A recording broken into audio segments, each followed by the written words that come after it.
tell us a little bit about the Martin Schøyen collection, and then we can talk about more of these details.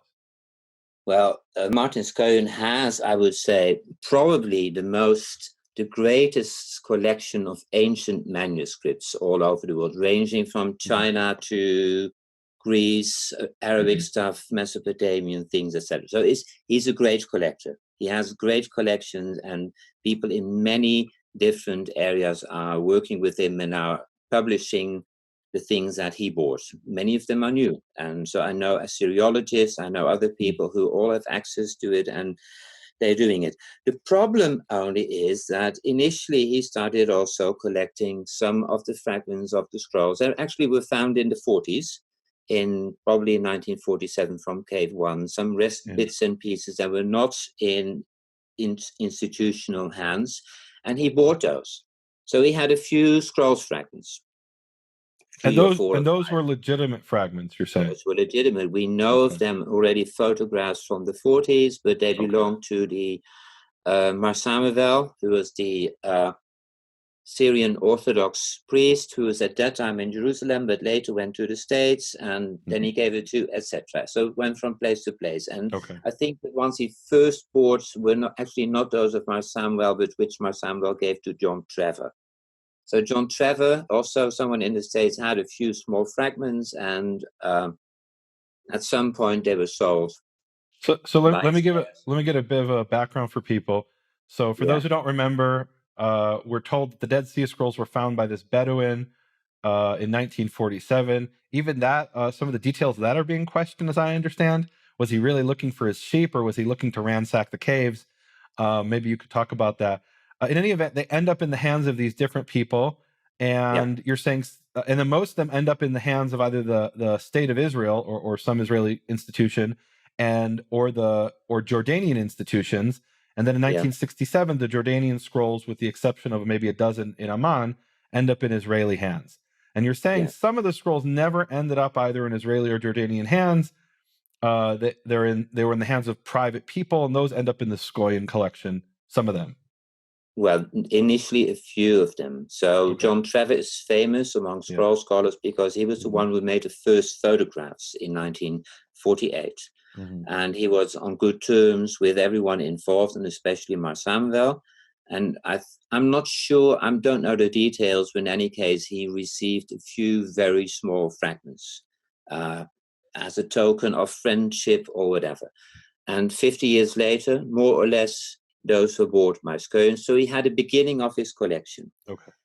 And what happened afterwards is that Schøyen, he was probably dealing with, for all his different collections, with many people over the world, but he got in contact with Kando, William Kando, the son of the person who initially was the broker of the scrolls, and asked whether there perhaps were more fragments that could be, which he could buy. Initially, the answer was... Let me explain to people. So William Kando was the son of the Bethlehem shoemaker / antiquities dealer who initially bought some of the scrolls from the Bedouin. And so his son at some point is now communicating, William, his son, is communicating with Schøyen. And the interesting thing I read in one of the articles is that they asked Kando himself, do you have any more scrolls in the early 90s? And he says, no, there's nothing left. And 10 years later, all of a sudden his son has more fragments. Okay. So how does his son explain that? I mean, first of all, I think the rule would be that with antiquities dealers, one should never entirely trust what they say. They always keep things behind, and that's not only in the East, it's also in the West and in the Netherlands. At some point, I was often visiting an antiquities dealer, and I learned at some point he might not openly lie, but he would not tell the entire truth. So that is normal. So how did they explain later that there were still fragments? Now, there are variations, and I think each of them might be true to some extent, but together they don't explain everything. First of all, I think there are good grounds to believe that during the 50s and the 60s, some of the fragments of Kando were smuggled out of what was then Jordan and later Israel through Lebanon to Zurich. I assume that a very large fragment, which still has not been solved, which is well known because it also was exhibited a few years ago in Houston, a large fragment from the book of Genesis. Probably that one was already there for decades and decades and decades. And according to some people who have been there, it's in a vault in a bank in Zurich. Okay.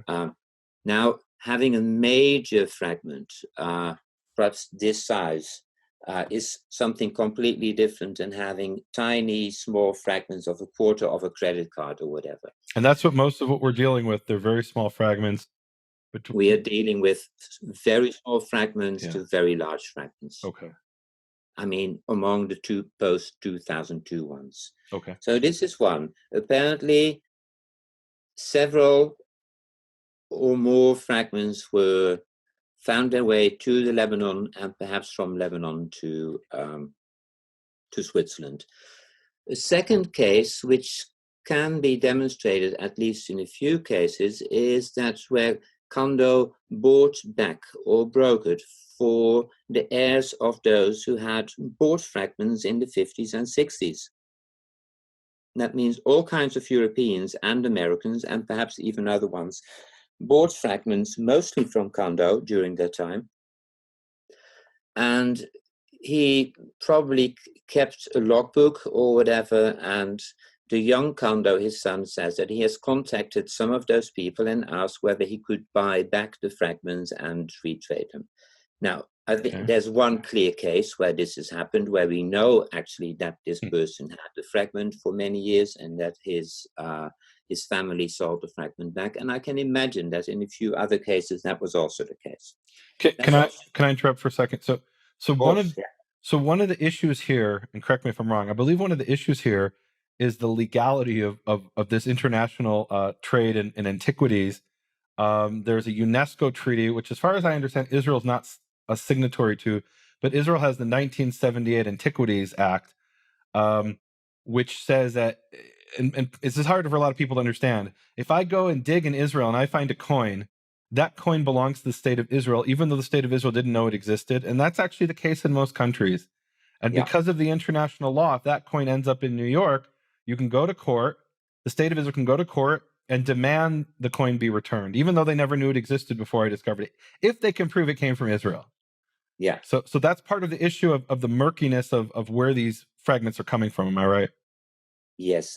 One of the issues, of course, is that the state of Israel doesn't claim that anything that has ever been found in what is now the state of Israel belongs to the state of Israel. So they put a time limit at some point. I forgot. Right. It's 1978, the 1978 Antiquities Law. The 97. So it means that anything that has been found after 1978 will automatically belongs to the state of Israel. Correct. Anything that has been found at exactly the same place before 1978 would not.